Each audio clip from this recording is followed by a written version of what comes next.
sommes très contents puisque nous savons que vous êtes là en train de nous suivre. Vous êtes là et que nous venons ce matin pour vous apporter une nouvelle pour notre vie. Bien-aimés, la Bible dit que tout passera.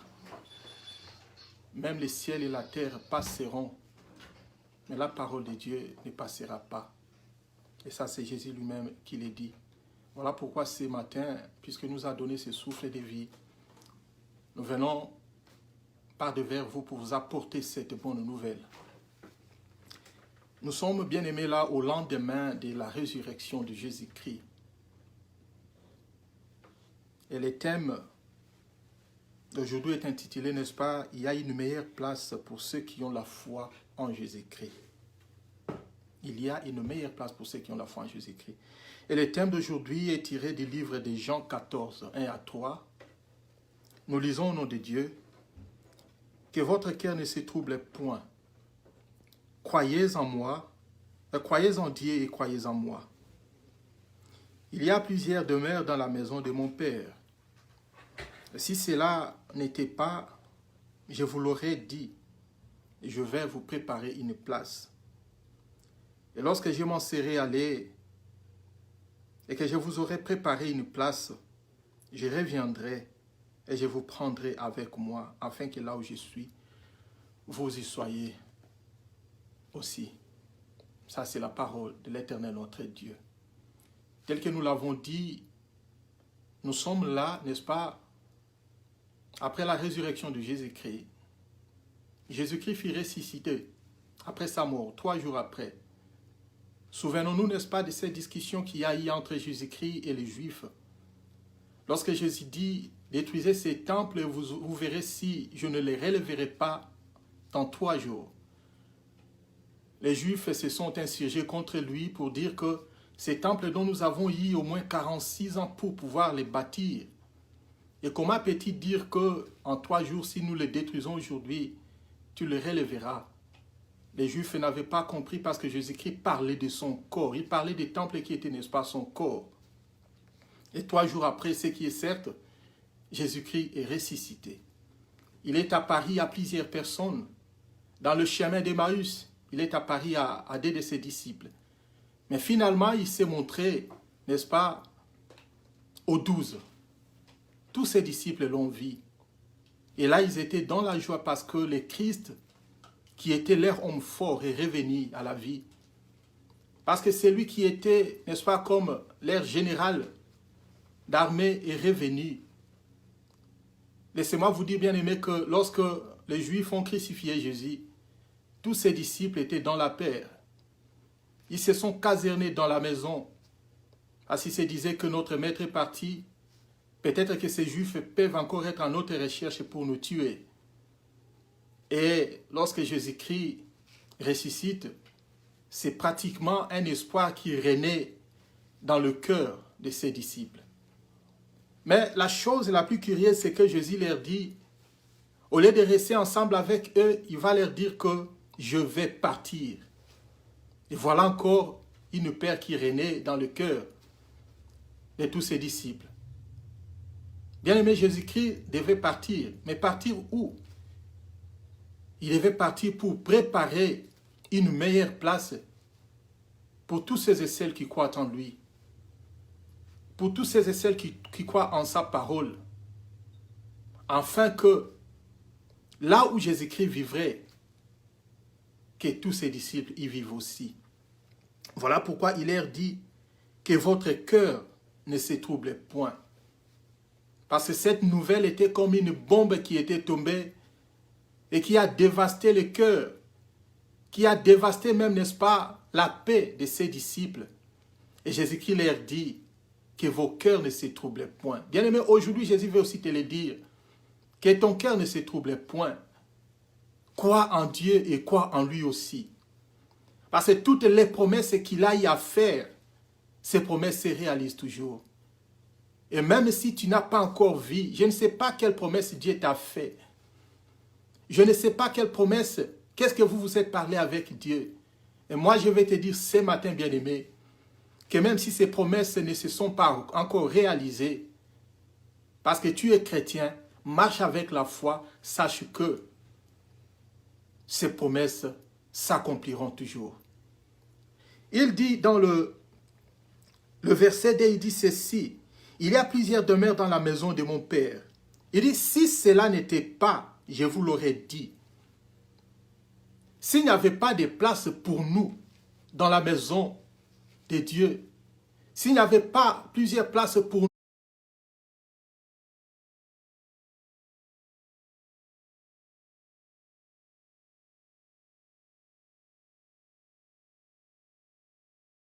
là-haut dans le ciel, Jésus-Christ nous le dirait. Mais parce qu'il est dit qu'il va préparer une place pour nous, bien-aimés, sache qu'il y aura un jour où Jésus-Christ reviendra pour te prendre toi, pour me prendre moi, pour prendre ton père et ta mère, afin que nous allons vivre là dans le ciel, là où il n'y aura plus la mort, là où la vie est en abondance, là où le coronavirus ne pourra plus nous déranger. Il est certes vrai qu'aujourd'hui, le monde est troublé. Il est certes vrai qu'aujourd'hui, nous ne pouvons même plus sortir. Nous ne pouvons même plus aller dans nos activités respectives. Tu te poses peut-être la question que mon père est mort. Mon père est mort plutôt, ma mère est morte du coronavirus. Il est mort peut-être d'une autre maladie, mais il était chrétien. Comment est-ce que Jésus peut nous affirmer que demain ou après-demain, il va revenir pour nous prendre? Bien-aimés, ce corps ici n'est rien devant Dieu, n'est rien devant Jésus. Ce qui est plus important, c'est plutôt nos âmes à nous, le cœur aussi. Nous devons bien nous préparer, afin que le jour où Jésus-Christ reviendra, afin que le jour où cette promesse s'accomplira, que nous soyons parmi ceux et celles qui habiteront ensemble, n'est-ce pas, avec Jésus-Christ. Dans le verset 3, il dit, « Et lorsque je m'en serai allé, et que je vous aurai préparé une place, je reviendrai et je vous prendrai avec moi, afin que là où je suis, vous y soyez vous aussi. » Bien-aimés, ça c'est une parole d'encouragement, une parole de sécurité. Il n'y a que Dieu, n'est-ce pas, qui nous apporte la sécurité dans nos vies. Il n'y a que lui qui peut nous assurer une bonne vie. Il n'y a que lui qui peut faire des choses dont personne d'autre ne pourra les faire.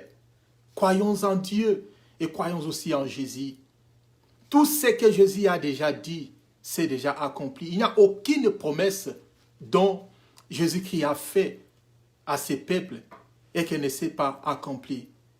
Je veux que tu comprennes aujourd'hui que même si tes difficultés persistent encore, que même si la famine bat record, que même si cette maladie, cette pandémie ronge nos familles, tu dois savoir une chose. Ce monde ici, cette terre ne nous appartient pas. Jésus-Christ est allé, il est remonté vers le ciel pour nous préparer une place, afin que là où il sera, que nous puissions aussi y être. Et c'est ça la parole dont nous vous apportons ce matin. C'est ça la parole, le réconfort dont nous voudrions vous apporter ce matin, afin que vous sachiez que si réellement vous servez Dieu, et si réellement vous croyez à la parole de Jésus-Christ, cette croyance ne sera pas vaine. Car demain ou après-demain, vous serez récompensés. Même si nous mourrons aujourd'hui, lorsque Jésus-Christ reviendra, et que nous mourrons en Christ, nous le reverrons et nous serons ensemble avec lui. Nous devons peut-être nous poser la question de savoir comment est-ce que cette promesse s'accomplira-t-elle. Bien aimé, cette promesse ne pourra s'accomplir qu'à ceux et celles qui ont la foi en Jésus-Christ. À tous ceux et celles qui ont la foi en Jésus-Christ, cette promesse s'accomplira. Parce qu'il peut s'avérer que tu crois en cette parole aujourd'hui et demain qu'après-demain, il y a un événement malheureux qui arrive, n'est-ce pas, et que tu oublies tout et tu pars en dehors de cette promesse. Ce que j'aimerais vous dire, c'est simplement que nous devons rester focalisés dans la parole de Dieu et que nous devons avoir la foi en lui. Car la parole déclare que sans la foi, personne ne peut plaire en Jésus-Christ. Car il est le rémunérateur, n'est-ce pas, de tous ceux et celles qui le cherchent. Et nous ne pouvons que vivre par la foi. Nous ne pouvons que voir l'accomplissement de cette promesse, n'est-ce pas, par la foi. Bien-aimés, La foi étant définie, n'est-ce pas, comme une assurance, ferme assurance des choses qu'on espère et une démonstration de celles qu'on ne voit pas encore. Nous devons être celles et celles qui doivent, n'est-ce pas, expérimenter cette foi en nous, afin que Jésus-Christ, lorsqu'il va revenir, qu'il nous prenne, n'est-ce pas, ensemble avec lui. Et quand nous avons la foi, réellement les promesses de Dieu s'accompliront, n'est-ce pas, en nous. Car nous savons tous que c'est par la foi qu'Abraham est devenu le père d'une multitude de nations. C'est par la foi qu'Anne est arrivée même à faire une promesse à Dieu. Quelque chose qui n'existait pas encore. Samuel qui n'existait pas encore. Mais Anne était en train de pleurer et a dit à Dieu, Seigneur, si tu me donnes un fils mâle. Et Anne précise, si tu me donnes un fils mâle, je le consacrerai pour ton service. Et là, il était en train de parler par la foi. Il priait à chaque instant. Et jusqu'à ce que le prophète Élie la vit et a parlé avec elle. Et l'année prochaine, bien aimé, parce qu'Anne a crié à cette parole, il est arrivé qu'elle est tombée enceinte. Elle a effectivement donné naissance à un enfant mâle dont elle donnera le nom de Samuel et qui sera, n'est-ce pas, un serviteur de Dieu. Bien aimé, c'est par la foi que Marie est devenue la mère de Jésus-Christ. Souvenez-vous, n'est-ce pas, du livre de Luc, lorsque l'ange vient annoncer la nouvelle à Marie. Marie qui n'était pas sûre d'elle. Mais après une discussion, après un entretien avec l'ange, Marie disait, « Je suis la servante de l'Éternel, qu'il fait de moi, n'est-ce pas, selon sa parole. » Elle a accepté à cette parole, elle a accepté, n'est-ce pas, cette nouvelle, et finalement Jésus-Christ est venu par la voix de Marie. Il y a plusieurs exemples, bien-aimés. C'est par la foi aussi que je suis là par devant vous, en train de vous parler, de vous prêcher. C'est par la foi. Parce que nous croyons en ce Jésus. C'est parce que nous croyons en sa parole. C'est parce que nous savons que ce qu'il a dit s'accomplira. Et s'accomplira certainement. Jésus-Christ est Dieu. Personne ne pourra donc lui plaire en dehors de la foi. Et tout chrétien, nous sommes, n'est-ce pas, appelés à vivre selon la foi. Parce que personnellement, j'ai toujours dit que la foi, c'est, n'est-ce pas, cette épine dorsale de la vie chrétienne. La foi est finalement cette colonne vertébrale pour toute vie de tout chrétien. Parce qu'en dehors de la foi, nous ne pouvons pas nous tenir debout. En dehors de la foi, un chrétien n'existe que de nom. Parce que nous devons démontrer effectivement que nous appartenons à Jésus. Et c'est donc ceux qui ne sont pas chrétiens ne croient pas. C'est là où nous devons démontrer notre foi, notre attachement à Jésus en croyant en cette parole. Il n'y a que la foi qui peut faire ça. Bien-aimé, personne ne peut accéder à la promesse de Dieu. Personne ne peut habiter dans le même endroit, dans cette maison de notre Père, s'il n'a pas la foi. Si elle n'a pas la foi plutôt, personne ne pourra y habiter. Et bien aimé, nous passons dans un autre point en disant que la foi, effectivement, elle peut exister, mais aussi cette foi doit être accompagnée, n'est-ce pas, de la persévérance dans la parole de Dieu. Parce qu'il peut arriver à un moment donné que nous avons la foi en Jésus-Christ et qu'il y a une circonstance qui vient basculer notre vie et que nous perdons, n'est-ce pas, la foi. Lorsque nous lisons le livre d'Habakkuk, Habakkuk 2, 1 à 4, Habakkuk est en train de parler comment est-ce que comment est-ce qu'il s'est tenu, n'est-ce pas, à son poste pour parler à Jésus, à Dieu, et aussi entendre ce que Dieu pouvait lui dire. Habakkuk dit ceci, « J'étais à mon poste et je me tenais sur la tour. Je vais pouvoir ce que l'Éternel me dira et ce que je répliquerai après ma plainte. » L'Éternel m'adressa la parole et il dit, « Écris la prophétie, grave-la sur des tables afin qu'on la lise couramment. Car c'est une prophétie dont le temps est déjà fixé.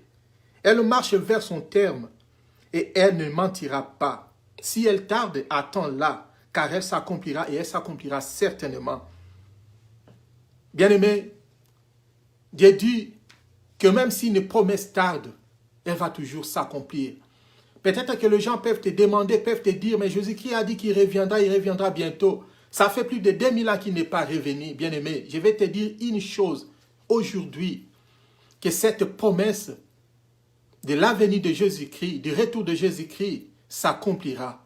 La Bible dit que c'est une prophétie dont le temps est déjà fixé. Bien-aimés, des fois nous demandons des choses à Dieu et nous ne les recevons pas simplement parce que nous ne savons pas demander. Ce n'est pas que nous ne savons pas, nous ne demandons pas avec précision ce dont nous avons besoin, mais c'est simplement parce que nous ne sommes pas patients, nous ne sommes pas persévérants. Nous voudrons que Jésus fasse ce dont on lui demande aujourd'hui et maintenant. Mais la Bible nous dit aujourd'hui que c'est une prophétie dont le temps est déjà fixé. Nous ne pouvons pas presser Dieu à pouvoir, n'est-ce pas, accomplir ce qu'il nous a dit. Nous devons être sûrs que cette parole, nous devons être sûrs que ce dont Dieu nous dit s'accomplira et s'accomplira certainement. Voilà pourquoi il est dit à Habakkuk que même si la promesse tarde, nous devons l'attendre car elle s'accomplira et elle s'accomplira certainement. Dans les promesses de Dieu, il y a toujours la certitude. Si c'est Dieu qui te l'a dit, sache-le que demain ou après-demain, tu auras ce que Dieu t'a dit ou tu verras accomplir ce dont Dieu t'a dit. Voilà pourquoi nous disons pour accéder, n'est-ce pas, à cette prophétie, accéder à cet endroit dont Jésus est allé préparer pour nous, nous devons marcher selon la foi. Mais avoir la foi, il faut aussi avoir la persévérance dans sa parole. Avoir la persévérance dans la parole de Dieu. Avoir la persévérance dans tout ce dont Dieu nous dit. Et le deuxième point, après la persévérance pour soutenir la foi, ce n'est pas la fidélité. Si on n'est pas fidèle à Jésus, si on n'est pas fidèle à sa parole, bien-aimé, ta foi n'est rien. Ta foi est vaine.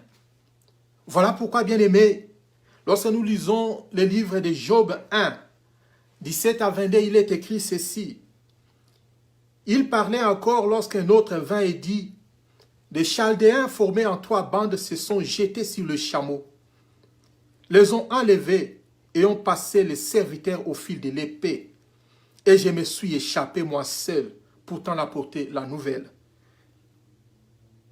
Il parlait encore, ça c'est le verset 18, lorsqu'un autre vint et dit, « Tes fils et tes filles mangeaient et buvaient du vin dans la maison de leur frère aîné. Et voici un grand vent est venu de l'autre côté du désert et a frappé contre tous les 4 coins de la maison et s'est écoulé. Et le jeune gens et ils sont morts. Et je me suis échappé seul pour t'en apporter la nouvelle. » 20. Alors Job s'éleva plutôt, déchira son manteau et se rasa la tête, puis se jetant par terre, il se prosterna et dit, « Je suis sorti ni du sein de ma mère, et ni je retournerai dans le sein de la terre. L'Éternel a donné et l'Éternel a ôté. Que le nom de l'Éternel soit béni. » La Bible dit, dans le verset 22, pour finir, « Quand tout cela, Job ne pécha point et n'attribua rien d'injuste à Dieu. » Bien-aimé, la Bible veut seulement nous dire que Job était fidèle à Dieu.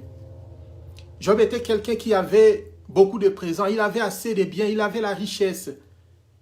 Et jusqu'à ce que Satan est venu pour lui tenter, disant à Dieu que si Job te suit encore aujourd'hui, c'est simplement parce qu'il a encore le bonheur, il a encore la richesse. Et Dieu lui dit, non, je connais mon serviteur Job.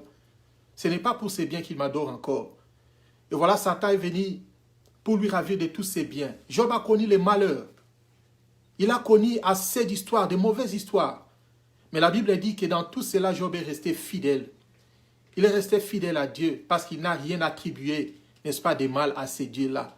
Bien aimé, nous avons vu que lorsque nous continuons à lire ces livres de Job, nous allons voir que Dieu l'a béni abondamment, plus que ce qu'il avait avant. Et simplement parce que Job est resté fidèle dans la parole de Dieu. Voilà pourquoi nous avons dit que la fidélité ne peut marcher ensemble que avec la persévérance dans la parole de Dieu, la persévérance dans la promesse de Dieu et aussi la fidélité dans ce dont Dieu nous dit. Nous vous demandons, bien aimés, de pouvoir demeurer fidèles si vous voulez réellement que cette promesse s'accomplisse dans nos vies. Si vous voulez réellement que cette promesse dont Jésus a fait, Jésus dit, croyez en Dieu et croyez aussi en moi. Que vos cœurs ne se troublent point. Je pars, effectivement je vais partir, non pas pour de bon, mais simplement pour vous préparer une place dans la maison de mon Père.